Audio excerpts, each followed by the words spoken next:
Nate G 219 to help it back and better. Y'all know what it is. Another one coming at you today. I told you guys yesterday I'm going to bring a couple to you. This weekend a few, maybe.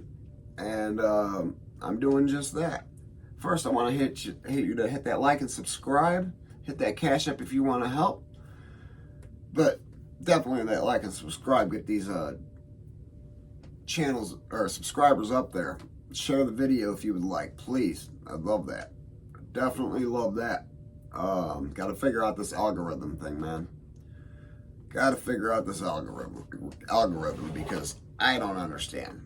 Some guys will have 100,000 views overnight on a video I did 10 months ago, and I don't even have 5,000 views on it.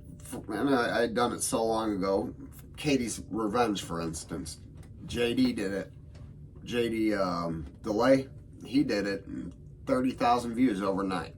Couldn't believe it. But, you know, that's why I'm going to bring another story to you guys today. That last one was more of a rant, if you guys want to check it out. It's got the idiot with the tattoo on his face. But I'm going to retell the story about the most horrifying time I ever had in prison. I had been in the IDU, Intensive Disciplinary Unit, for probably about 6 months at this point in time. I'd spent 7.5, 8 months in that unit, and then 4 months on administrative segregation, which was D-cell house in Michigan City Prison, Indiana State Prison, Michigan City, Indiana. While in that unit, I'd seen a lot of things. And, you know, I'd seen a murder firsthand. I saw, I didn't actually see the second one, but I saw the blood rain down like a waterfall in front of me from it. But in that one, and this story takes place in that same cell, which was like 104 or something like that, on the east side of IDU. And the first cell had a guy named Corey Gray. They called him Smoke. Now, Corey Gray, actually, I'm going to look his stuff up right now.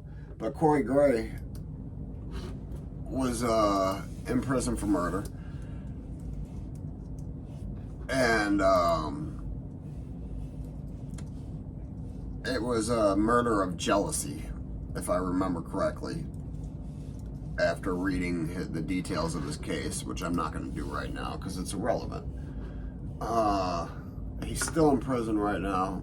He's not at Indiana State Prison anymore. He's at Pendleton Correctional Facility, which is one of the other maximum security prisons in the state of Indiana. So this man's been to prison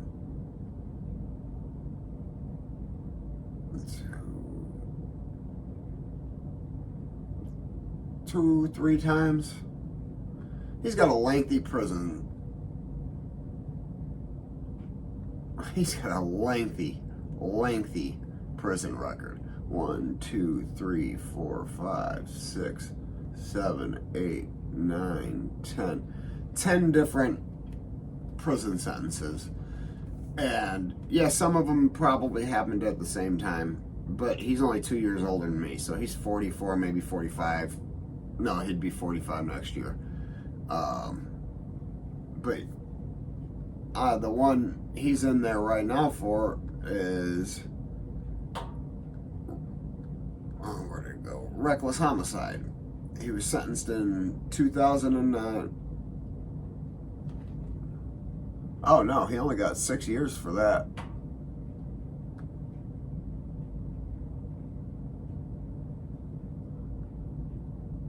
Battery 2028.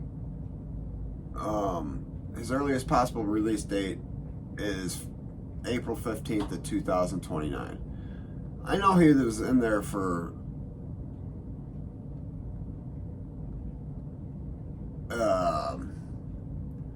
at least he told me it was a body. Anyways, it doesn't matter. It doesn't matter because that's not what the story's about, man. So I was in my cell one night and I had a real bad feeling, real uneasy feeling. Now, this man was my rec partner. And what that meant is because he was on single man rec by order of the prison, they approached me and asked me if I would take a rec partner. I didn't mind taking a rec partner. I didn't know much about him. He didn't seem too bad, but man, you know, I got played like a fiddle, man. I should have known better, but not too bad because I got the best of him.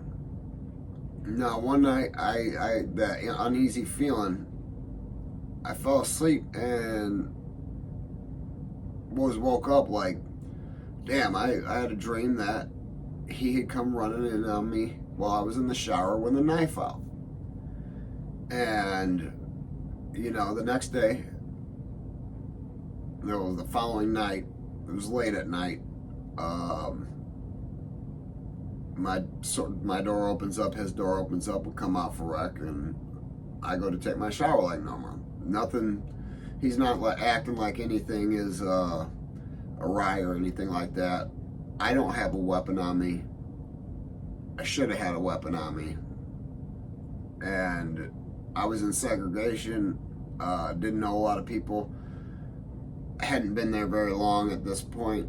On that side, after everybody had gotten moved around, and I ended up on the other side. I'd first been in cell 149 on the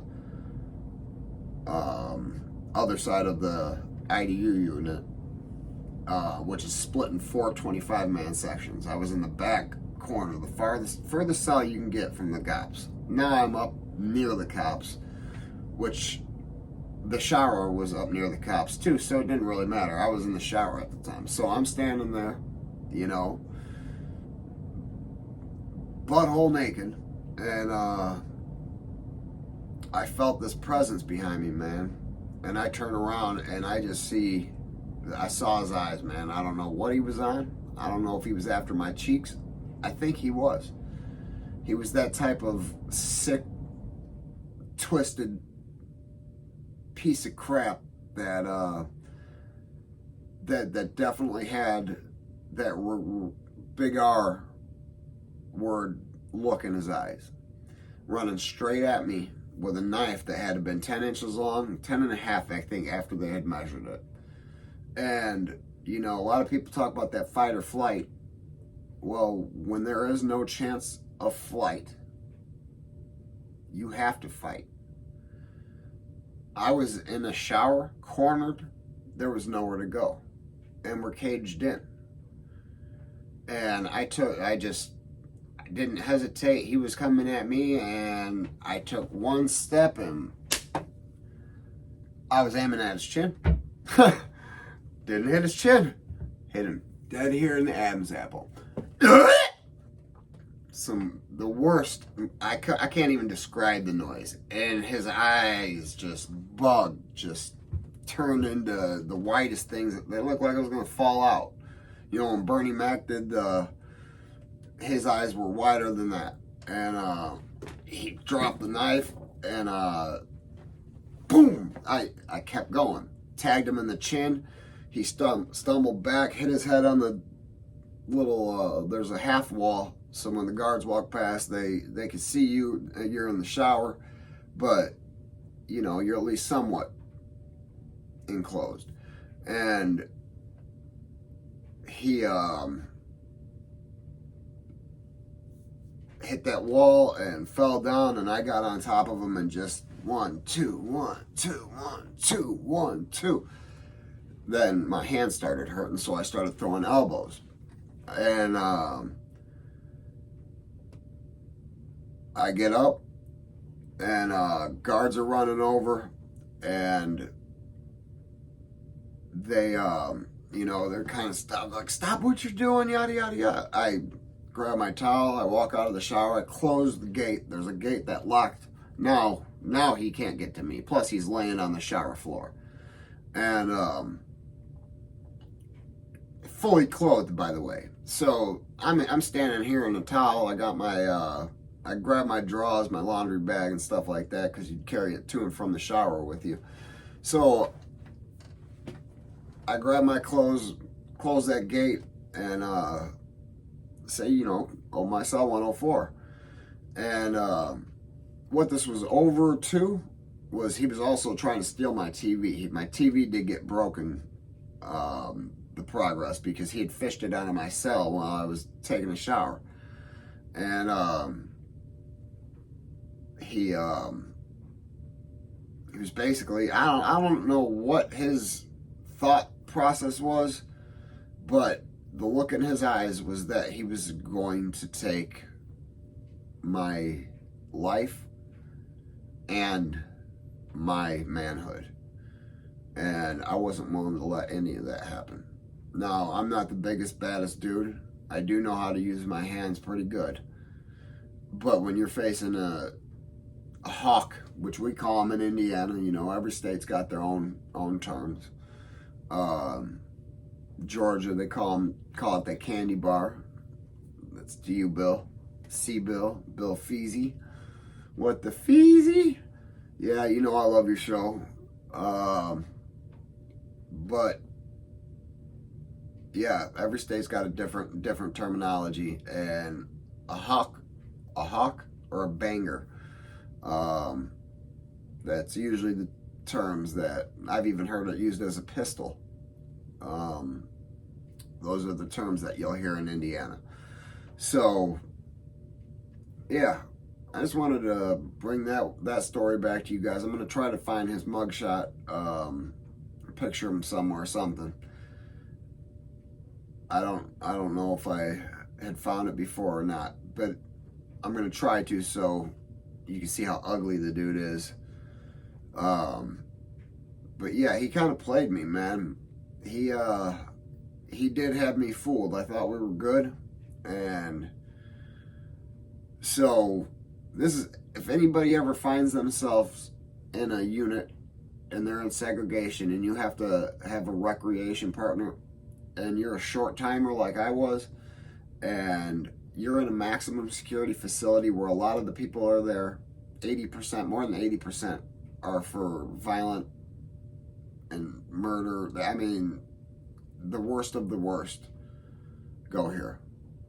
The worst of the worst go there. I only ended up behind that wall because of a situation that sent me back there. I was at a minimum medium security unit, nice and comfy, but God had another plan for me. And you know what? He saved my life over that. So, hey guys, please hit that like, hit that subscribe. Donate to that Cash App if you want to help out. Try to get the studio up. Try to get some interviews going. I do have one in store. Just got to find the time to do it. I'm gonna connect with another guy that's a newer YouTube creator. The one I had told you about, the Cop to Con, or Con to Cop. Sorry, a lot of cops go to cons, but never in history has a convict become a cop until now. So that interview coming soon. But yeah, hit that subscribe button, guys. Get that up there. Never forget life's choices, and you know if they ain't hating it, you ain't making it.